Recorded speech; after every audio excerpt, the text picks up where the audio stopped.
Welcome to Work Life by Design. I'm your host, Mel Marsden. As a passionate entrepreneur with a desire to create places where people and business thrive, I hope to inspire you to find your place at work and in life so you can live a life by design. You'll hear stories of transformation, exploring everything from organisational psychology to brand, and identifying opportunities in your workplace and your life to inspire your human potential. So, let's get started.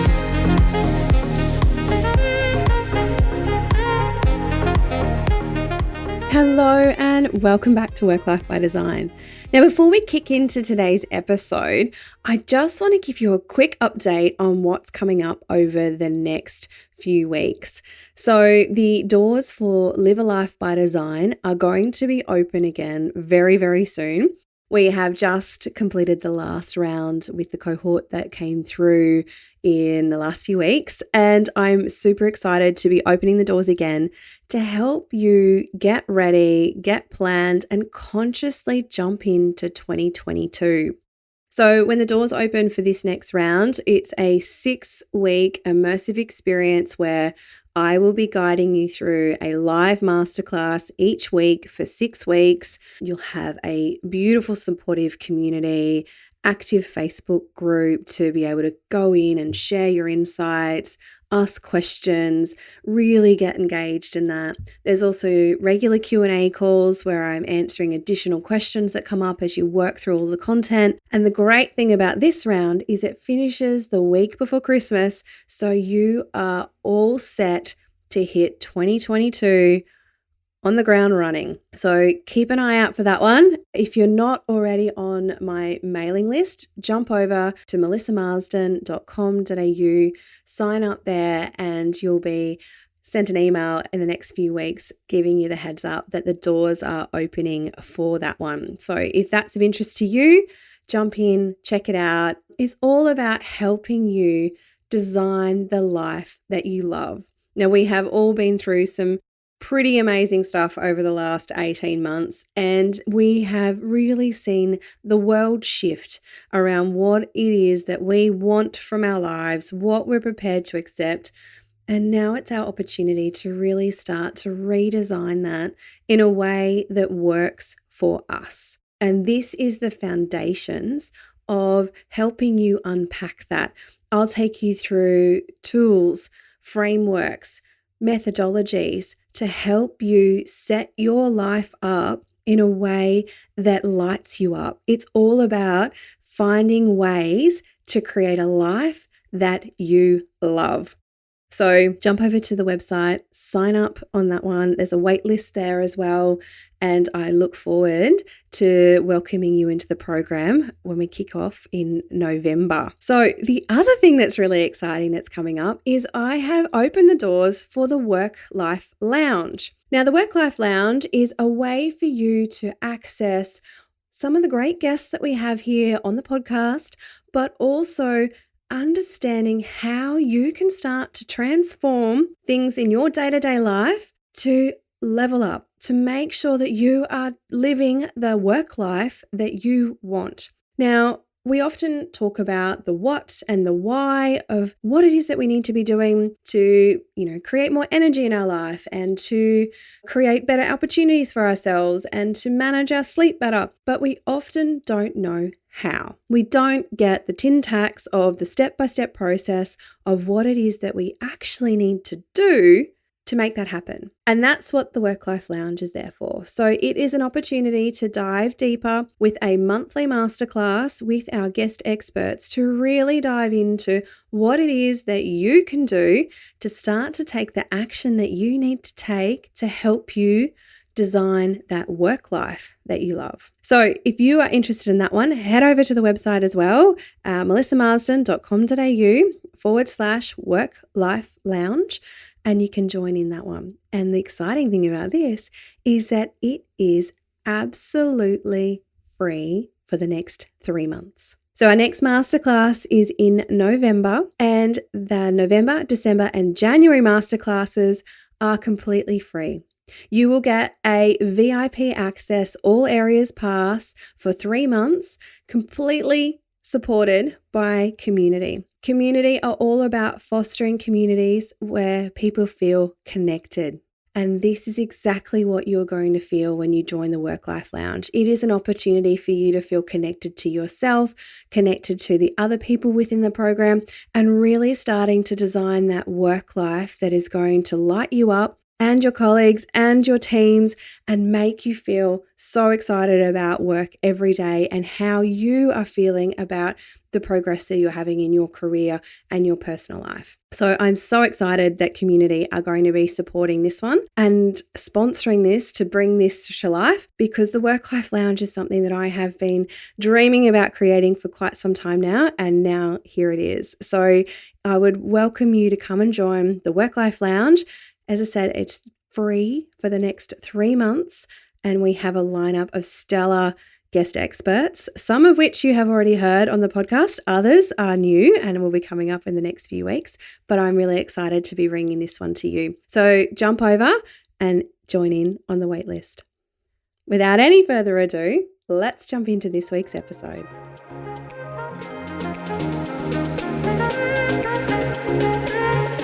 Today, we are going to be talking about all of the things that light us up, the things that bring us energy and give us all of the power that we need to go and tackle what it is that we want to be doing out there in that big, bad world. I want to start by just acknowledging the power of rituals and rhythms. Now, I don't believe that we really understood the power of having a daily routine until it was taken away from us. So in March 2020, when we were all sent home and put into lockdown for the first round, I think we all really struggled a little bit because we didn't understand the power that routine of getting up and getting dressed and commuting into our offices every day had on our mental state, but also on our ability to prepare ourselves for the day ahead. That separation that comes from actually getting up, dressing, putting on our makeup, jumping in the car, getting on the bus, and that commute into the workplace. The other part of that was then how we trafficked our buildings, how we actually moved through those spaces, and the impact that that space then had on our ability to transition into our work mode. So the fact that we had that taken away from us meant that we had to go and start to look for new routines, new rituals, new ways of shifting our behavior and guiding ourselves and setting our energy up for the most appropriate use throughout the day. Now, I had a really great conversation around this in a previous episode with Dr. Adam Fraser, and he talks about the third space and how important that third space is and what comes with that and how that then supports us in managing that cognitive overload. So it's how do we then manage our energy reserves, and it all comes through having these rituals and routines.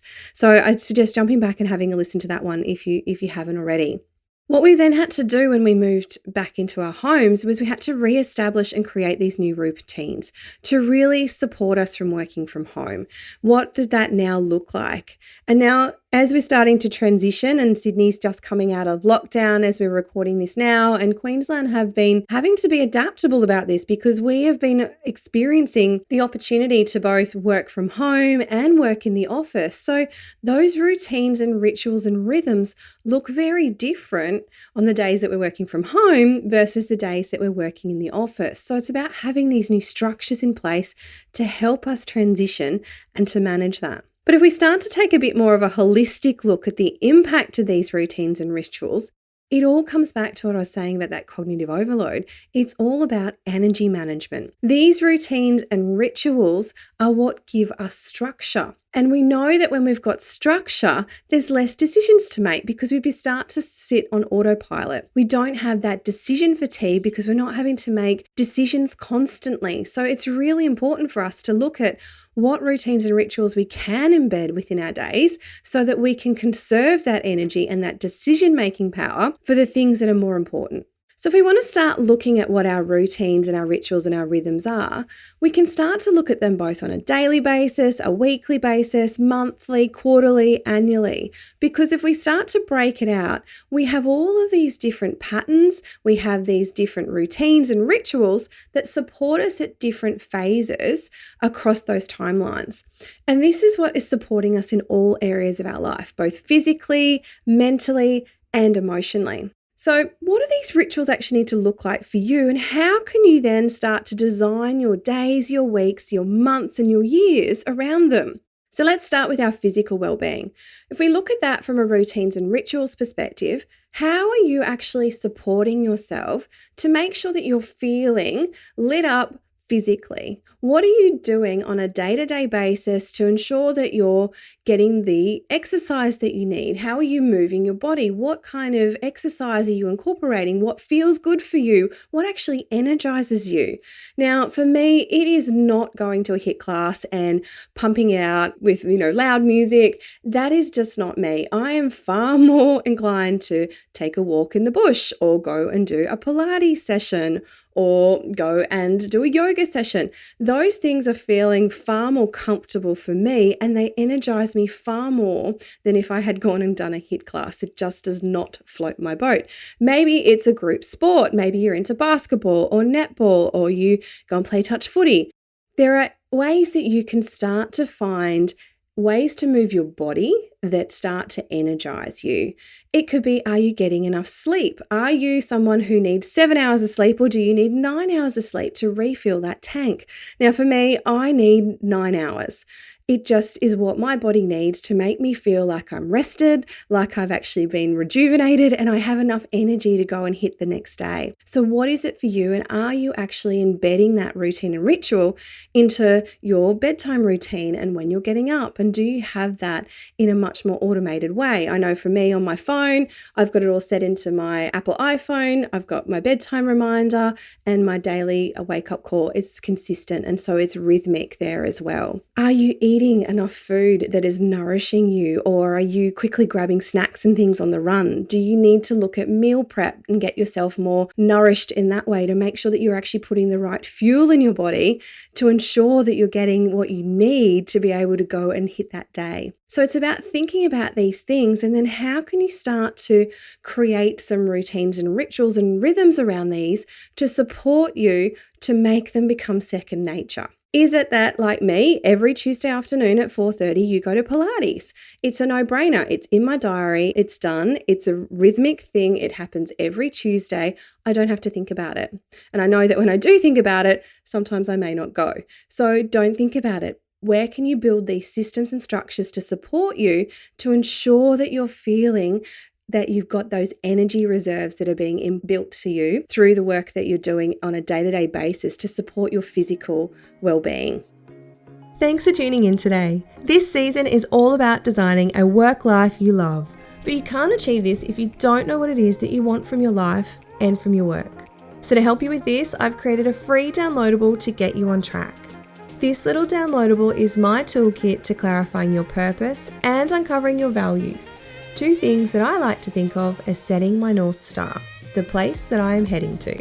You can grab this at melissamarsden.com.au/North Star. Now, let's get back to the episode. Now, the next one that I want to talk about is your mental well-being.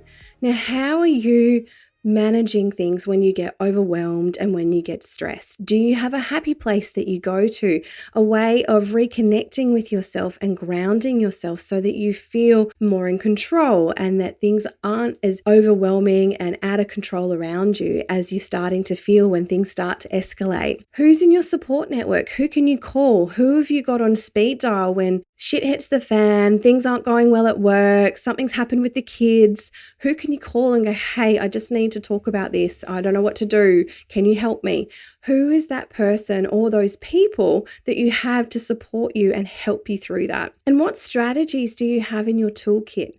Do you have any breathing exercises? Because breathing is a great way to calm our central nervous system, to be able to kind of just bring it all back together and connect our head and our heart and realign our bodily system and calm down that nervous system in our gut. Is it meditation? Do you need to take 5 minutes and grab a Calm app or a Headspace and just do a quick meditation to kind of bring you back into center?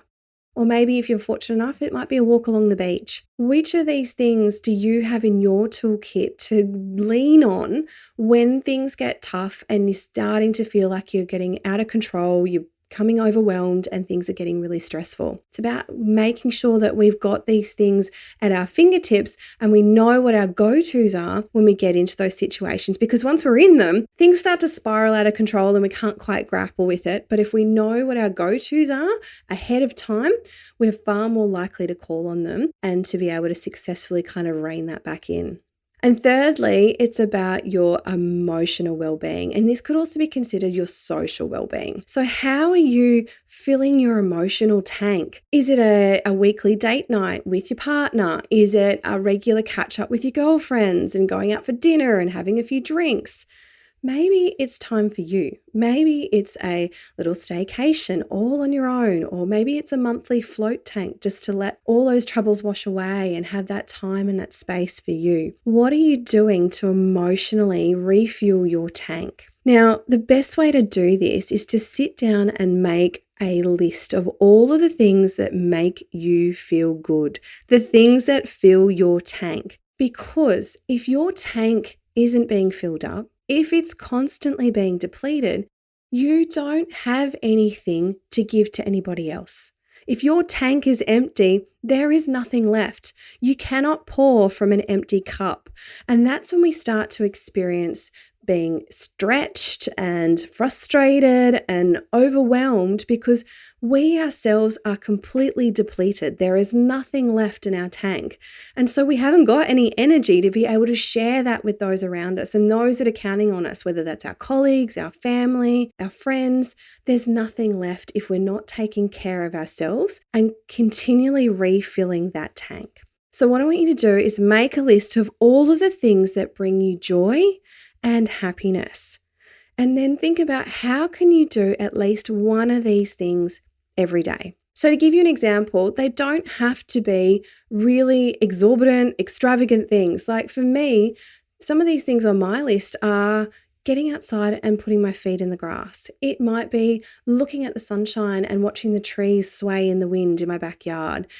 Sometimes it's just curling up. I've got a beautiful little pink sofa. It's my favorite little spot in the house. I curl up there with a good book and a cup of tea, and I just have half an hour to myself. And that feels amazing. And that's what lights me up. It gives me that energy to be able to then go back out and put that energy into everything else that I need to do, because I've taken that moment for myself. I've refilled my own tank and I feel so much better and far more likely to be able to contribute because I've taken that moment and I've refilled my own tank. So how can you start to do some of these things for yourself in each and every one of your days? Now, in the Live a Life by Design program, we also talk about this, and we've talked about ways that we can bring more joy into our lives. And in one of the conversations that we had, which I found really, really interesting, was an insight from one of our members. And it was around how what she noticed she was doing was she was finding joy in the cracks of her life. And I think this is something that we often do. And I think particularly as women, we do this because we tend to put everyone else's needs before our own. We only find the time in between the little cracks of all the other things that we have to do to find joy for ourselves. We're not prioritizing it. We don't design time into our days to ensure that we are finding ways for us to experience joy, the things that light us up. And as I said, if we don't fill our own tanks, we've got nothing left to be filling anyone else's up. We can't share that because there's nothing left. It's completely empty. It's bone dry. So how can we stop finding joy and living our life in the cracks and actually start to create time and make time for us to be finding that joy? Because we'll find that we have so much more energy when we're putting that time into ourselves and making that time for ourselves. Really starting to prioritize what brings you joy really replenishes that energy. That's what's charging your batteries. And so when you know what brings you joy and you can charge those batteries and you know what's lighting you up, The next thing that you need to start to understand and to think about in your own life is what is draining you? What is sucking the life out of you? What is depleting those batteries? Now, sometimes these are just day-to-day things that we need to get done, like we have to do the washing and we have to, clean the house and all of those other mundane tasks that do sit around us and do form part of, our day-to-day experience of the things that we just have to do. Maybe you're fortunate enough and you can outsource some of that, but otherwise these are sorts of things that kind of can sit there and we need to deal with them. But there are other things that we can control. Sometimes there are boundaries that we need to start to consider and we need to start to set them. So if we start to think about this, what are some of the things that we need to really be saying no to? How many competing demands are there on your time? I want you to think about this and I want you to evaluate these against whether or not they are actually moving you closer to your own goals and to your own priorities. Or are we just saying yes to things because it makes us feel good? Now, I know that when we are asked for our opinion or someone wants our advice, it's nice to feel needed. It's nice to feel wanted. But when it's not serving your own priorities and your own goals and moving your life forward and energizing you, it's draining you. Now, maybe this is a friend or a family member or a colleague that every interaction, you just leave that feeling less than when you started. You feel exhausted, like you have given everything to that conversation. You might feel like you're a lesser person as a result of it. You might feel really down on yourself, or you might feel like you're just not achieving as much in the world, or there might be a myriad of things that just make you feel like it's no longer serving you in that relationship. Maybe there's a boundary that you need to be putting in place in that relationship. Or maybe you're finding yourself really frustrated and you're feeling angry because, there's this person that's taking up your time and it's really, impacting on your life. And if you take a few steps back, the reason that's probably happening, and I know this from my own experience, is because I've failed to set a boundary. I have failed to draw a line that says, look, this is actually something that is going to take my energy. It's not going to fill my cup, but I've allowed that to happen. And then it's actually the frustration at myself for agreeing to do it and agreeing to be part of that because I wasn't strong enough to say no. I wasn't strong enough to say, look, that sounds like a fantastic opportunity, but right now I don't think I can support you in that. I don't think this is something that I can help you with. And it's about really being conscious of it, because often when we are getting to these states is because we have failed to set the boundary. We have failed to draw the line that says, this is what I am comfortable doing and this is what I am uncomfortable doing. This is what I will get energy from and this is what is going to drain me. So it's about being really mindful of that, because sometimes when we have those lines that are really fuzzy, people can't see them. And they'll push against them. And we become really bendy with our boundaries. And so other people will naturally push against them and they become extremely flexible.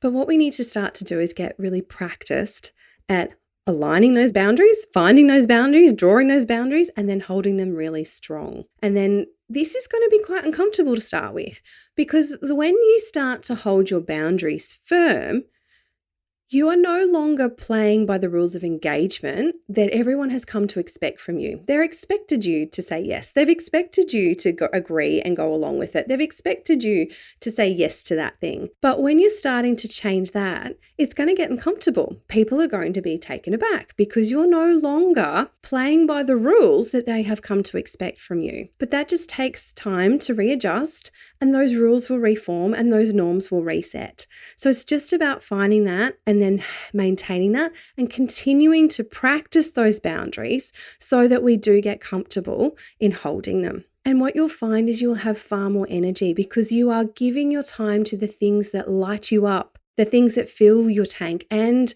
recharge your batteries. And that's when you will start to have that experience of fulfillment and that you will have that energy to be able to put into the things that you want to. Now, I just want to leave you with a comment here. And this is something that someone said to me once. And it's, remember, every time you say yes to something, you are actually also saying no to something else. So every time that we say yes to something, we are unconsciously and inadvertently saying no to something else. There is only 24 hours in the day. You have the same 24 hours as I do. It's about how we choose to spend that 24 hours. Where do we say yes to things? And what are we inadvertently saying no to as a result of saying yes? So what I want you to do now is I want you to go and think about your list of all the things that bring you joy, all the things that light you up, they fill your tank, recharge your batteries, and totally energize you. Go and make that list. And then find ways to do little pieces of those every day. Whatever's accessible, whatever you can do, pop it into your day. Make time for it. And then I want you to think about all of the things that you're saying yes to that you should be saying no to. How can you start to protect that energy that you're creating from doing all those amazing things that you enjoy so that you're reestablishing those boundaries? So thank you so much for joining me today. I hope you've enjoyed this episode and I really appreciate you tuning in and sharing a little piece of your day with me. So I hope you have a wonderful day and I look forward to chatting with you again next week. Thank you for joining me for Work Life by Design. If you enjoyed this episode, I'd love you to rate, review, or subscribe, or all three, in iTunes and share it with your friends so we can continue to build this community. I would love to hear from you, so if you have any thoughts, questions, or suggestions, you can connect with me on Instagram at Melma or send me an email at melissa@melissamarsden.com.au. I hope this episode has given you a few sparks of inspiration so that you can design a work life you love.